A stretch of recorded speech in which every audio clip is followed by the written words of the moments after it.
Queridos, queridas, vamos abrir agora a Bíblia no Evangelho de Mateus, capítulo 2, versos 19 a 23.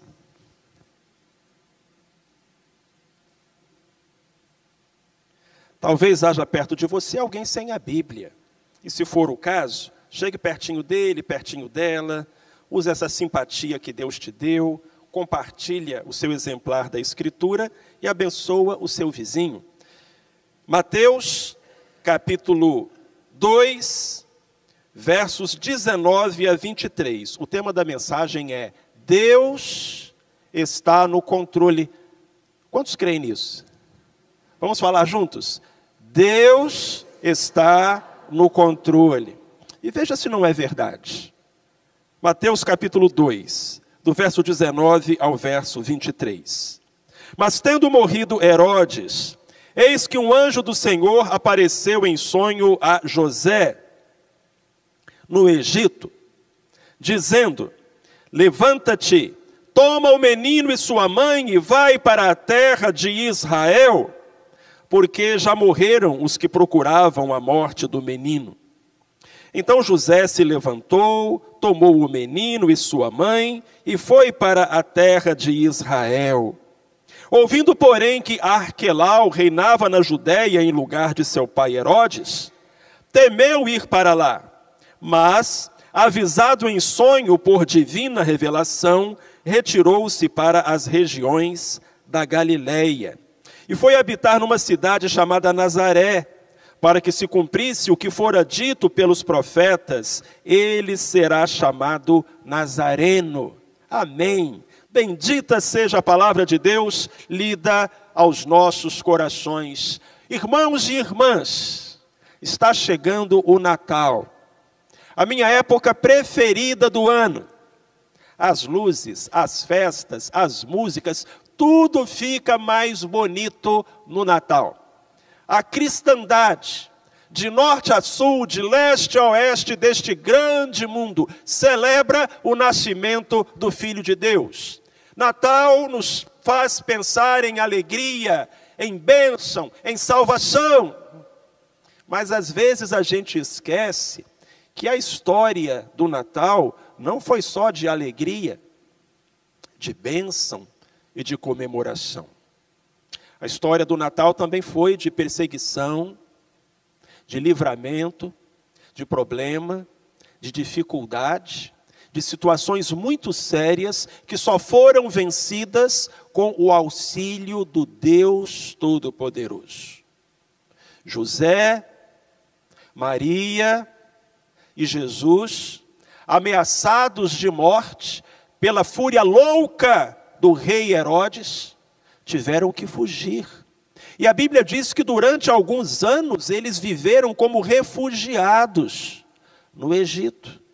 Hoje existem milhares, se não milhões, de refugiados.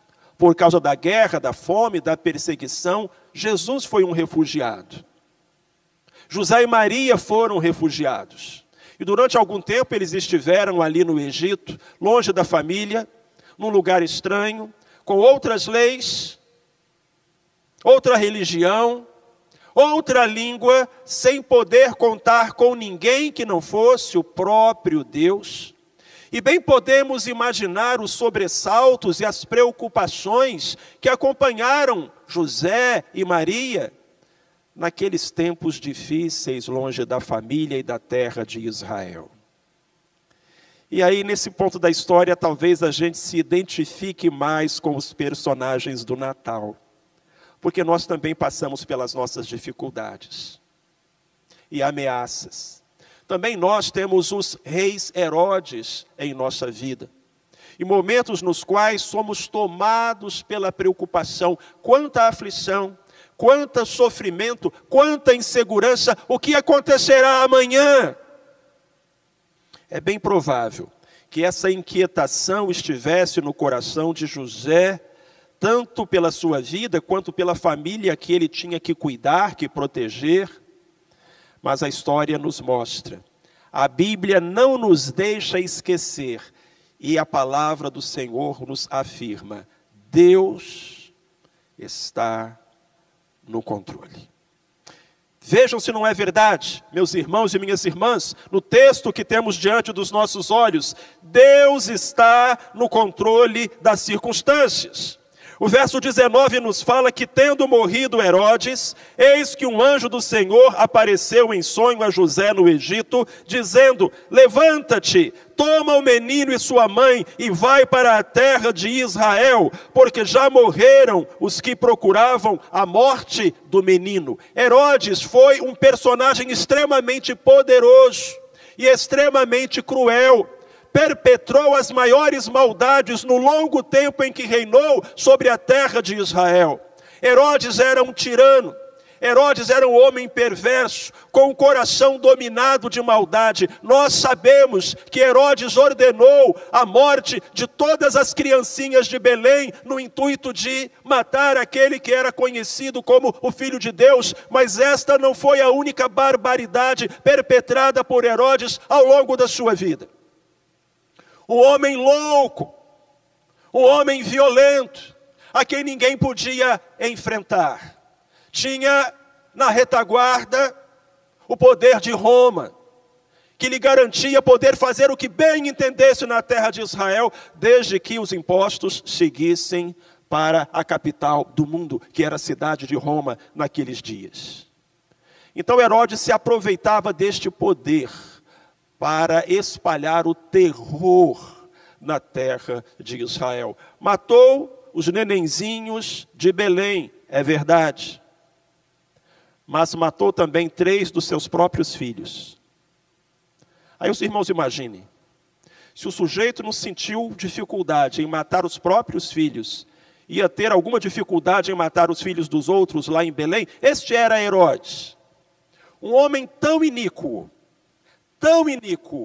tão mau, que matou a própria esposa. A esposa favorita, porque ele tinha algumas. E imagina se não fosse a favorita.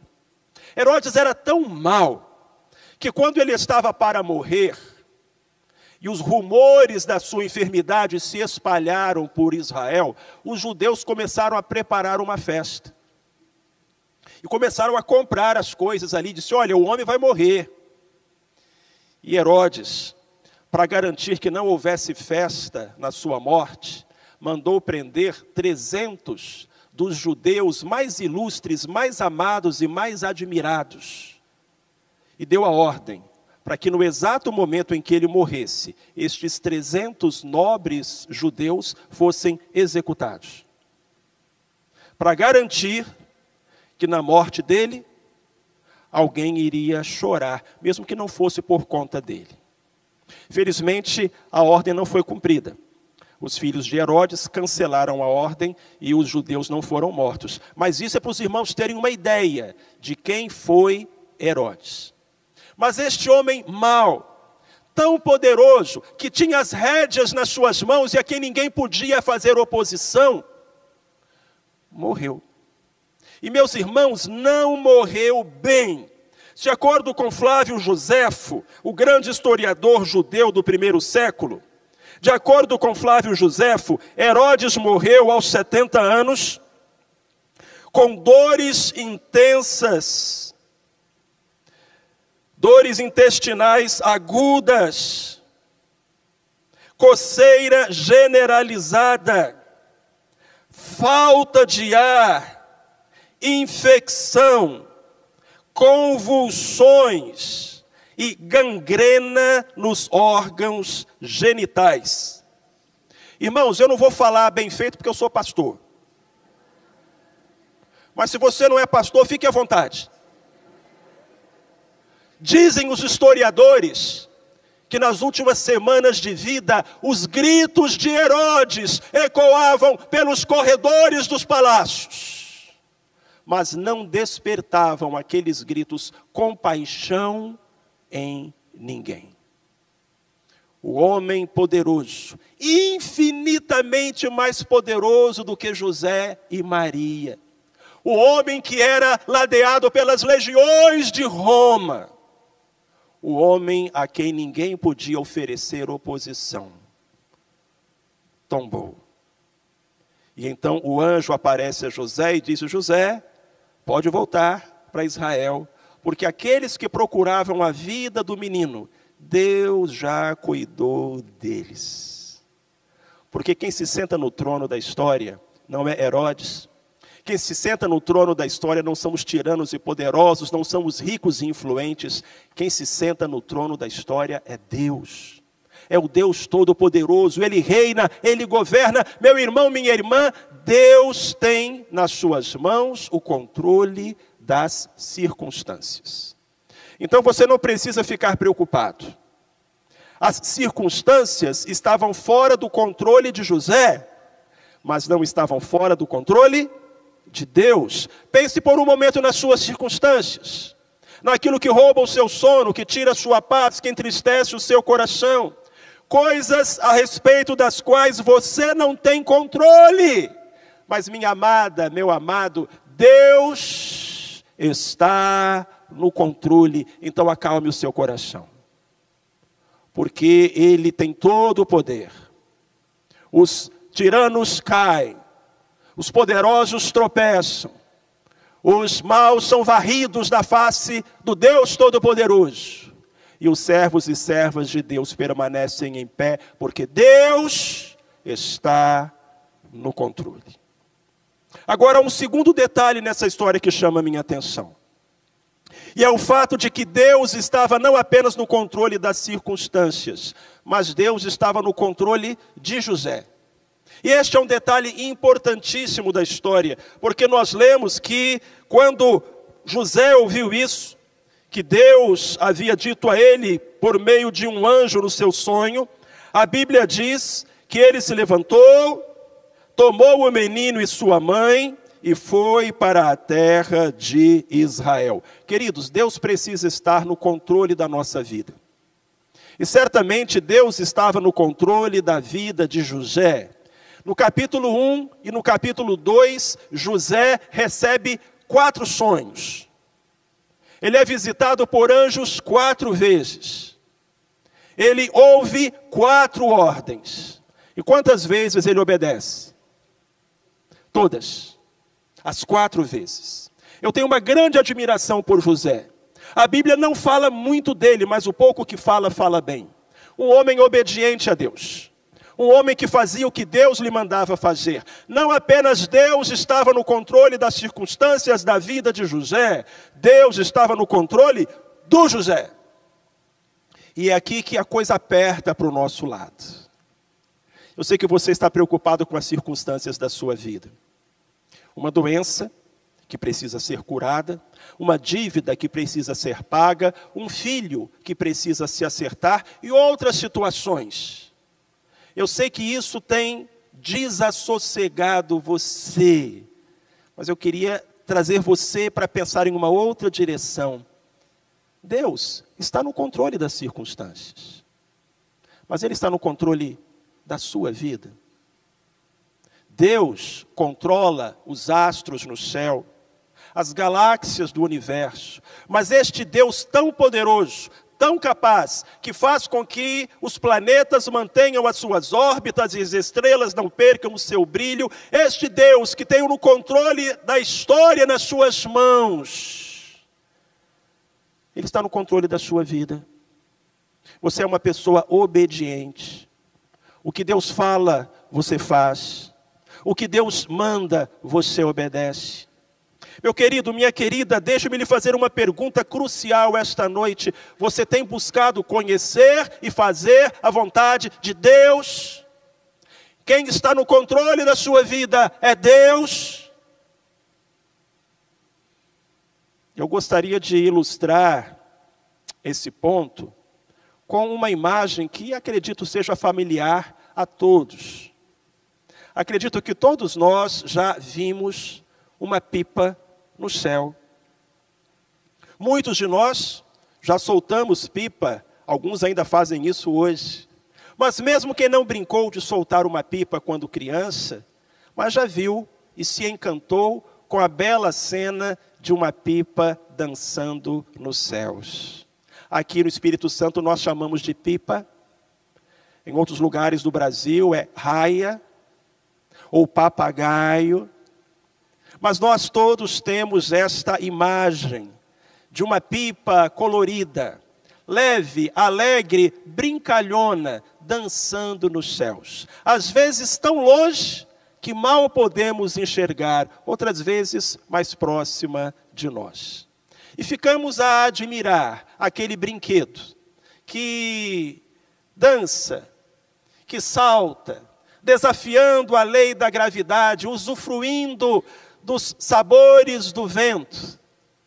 E a gente pode passar minutos e minutos acompanhando as evoluções de uma pipa no espaço. Talvez até em alguns instantes, invejando aquele brinquedo de criança.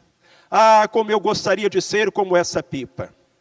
Livre, leve, solta, mais perto do sol, flutuando ao vento. E a gente fica ali acompanhando. E às vezes a pipa desce, outras vezes ela sobe, faz evoluções e encanta os nossos olhos.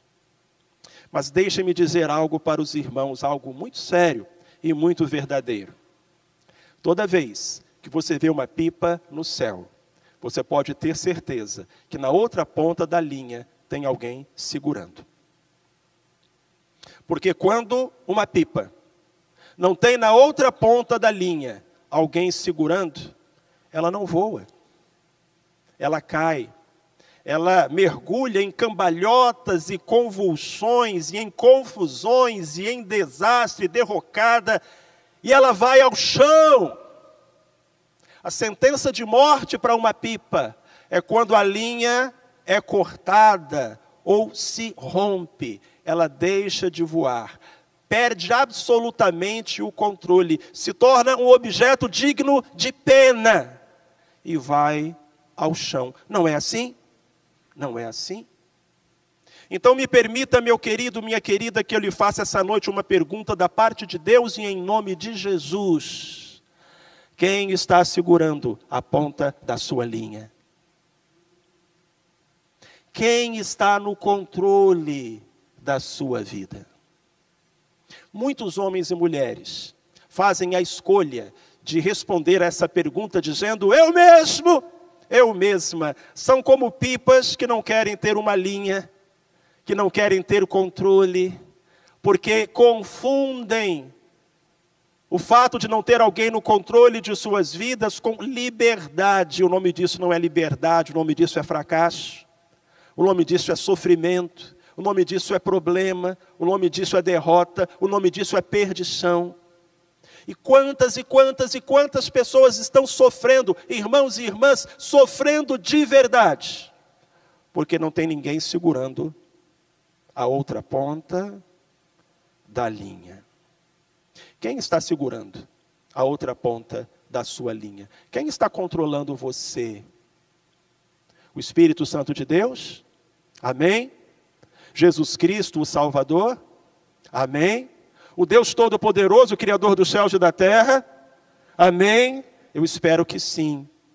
Mas se não, você já descobriu qual é o problema da sua vida. O diagnóstico está feito e a solução está diante de você.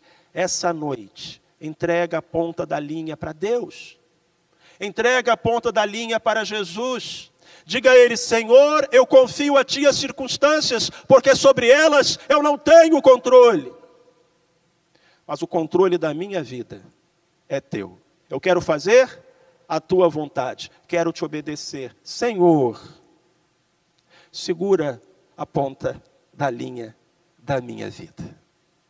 E isso vai fazer toda a diferença. Ah, meu querido, que isso possa ser uma realidade na sua vida, hoje e de hoje em diante. Em terceiro lugar, eu gostaria de dizer que se Deus está no controle, não há o que temer. Veja só o que aconteceu com José quando ele recebeu a ordem de voltar para Israel. A Bíblia diz que ele obedeceu, se levantou, tomou o menino e sua mãe, e foi para a terra de Israel. Verso 22, ouvindo, porém, que Arquelau reinava na Judeia, em lugar de seu pai Herodes, temeu ir para lá, Mas, avisado em sonho por divina revelação, retirou-se para as regiões da Galileia e foi habitar numa cidade chamada Nazaré. José obedeceu, mas obedeceu com medo. Não importa se você obedece com medo ou sem medo, obedeça. José obedeceu com medo. E aparentemente o medo de José era justificável, porque ele soube que com a morte de Herodes, quem reinava lá em Belém era o Arquelau, um dos filhos do Herodes. E de acordo com os livros de história, o pior dos filhos de Herodes, o que não era pouca coisa. Nenhum filho de Herodes valia nada. Então, quando os historiadores falam que o Arquelau era o pior filho de Herodes, é um concurso de maldade, estrupício. Ele conseguia ser o pior dos piores. José teve medo, mas Deus já tinha a solução. Irmãos, isso é tão bacana, quando a gente vai com o milho, Deus já está voltando com o bolo de fubá. A Bíblia fala que o José ficou com medo de ir para Belém. Nós não sabemos se José era morador de Belém, sabemos que Maria era moradora de Nazaré. Não sabemos se José era morador de Nazaré ou de Belém, eles se casaram em Nazaré. Sabemos que a família de José era de Belém. Nós não sabemos se José morava em Belém ou não. O fato é que José temeu voltar para Belém, porque o Herodes Arquelau, filho do Herodes o Grande, reinava naquela região e era o pior da família. Ele obedeceu, mas obedeceu com medo. O psicólogo Gary Collins diz que coragem não é falta de medo. Coragem é a disposição de seguir em frente apesar do medo. Se Deus apontou um caminho, confie. Se Deus apontou um caminho, obedeça. Mesmo que você vá com as pernas tremendo e o coração disparado, vá, obedeça. Mas a verdade, meu querido, a verdade, minha querida, é que não há o que temer, porque Deus prevê todas as coisas. A Bíblia fala que o José estava com medo de voltar para Belém, aí aparece um anjo de novo, ele tem outra visão, e Deus diz para ele, olha, vá para Nazaré. Vá para a Galileia, vá para a terra de Maria. Você entende isso? O que preocupava José, Deus já tinha a solução. Às vezes eu acho que Deus deve achar muita graça das nossas orações, porque no nosso desespero, a gente conta para Deus as coisas como se Ele já não soubesse. Senhor, o candidato tal vai ser eleito. Senhor, meu chefe está mudando e vai vir aquele chefe. Senhor, a empresa vai fazer uma reorganização. E a gente conta para Deus, como se Deus precisasse ler jornal ou ser informado. Eu acho que Deus deve achar um pouquinho de graça. E se nós pudéssemos ouvi-lo nessa hora, talvez ele dissesse assim, filho, filha, eu já estou sabendo. Agora eu estou sabendo também de uma coisa que você não sabe, a solução. Porque isso tudo aí já está no meu organograma, no meu cronograma, no meu planejamento. E olha, eu já preparei um lugar para você. Eu já preparei uma pessoa para você. Eu já preparei uma situação para você. Queridos, Deus está no controle. Então, se Deus está no controle, não é preciso temer. Ele vai dirigir os nossos passos rumo à vitória, ao livramento e à salvação. Amém?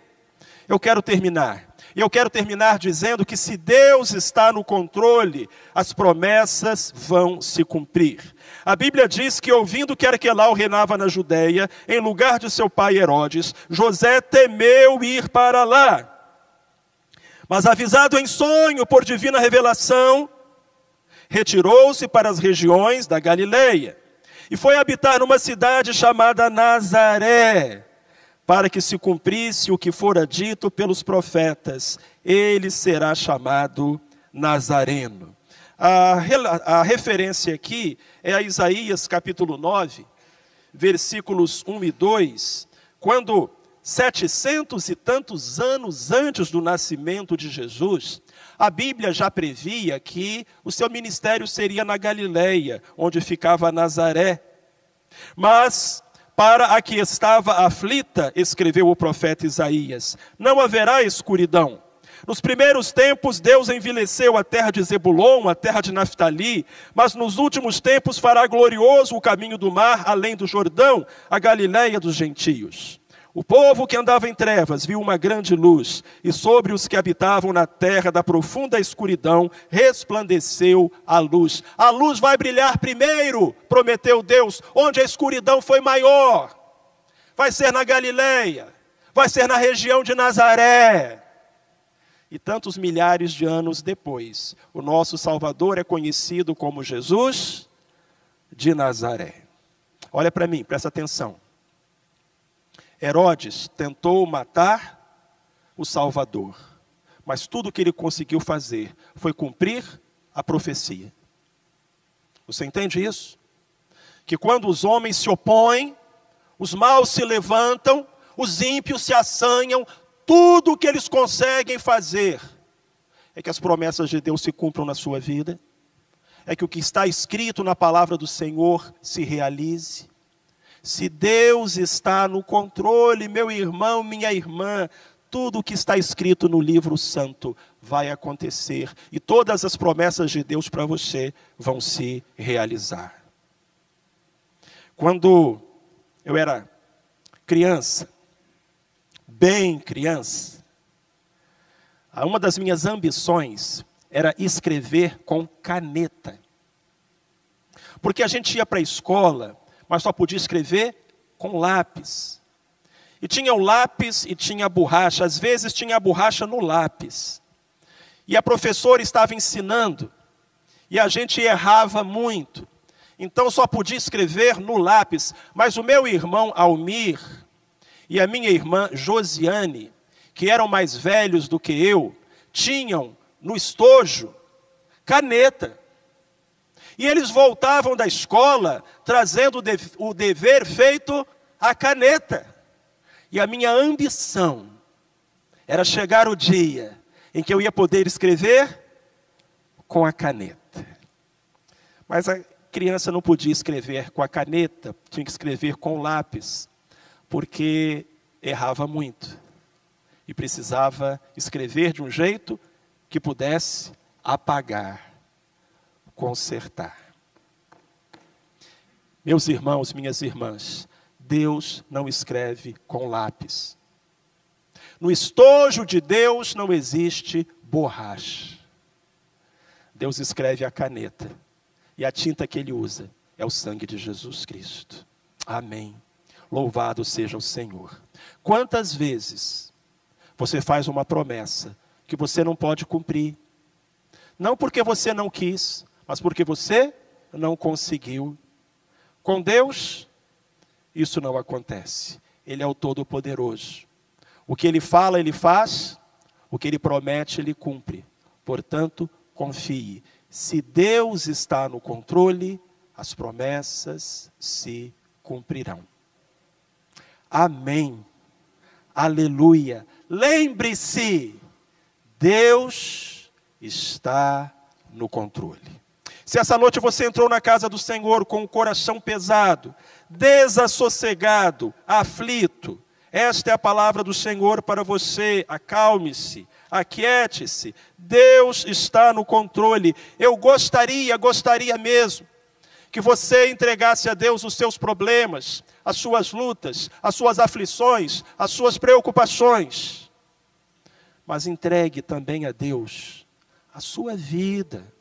Receba Jesus como Senhor e Salvador da sua alma.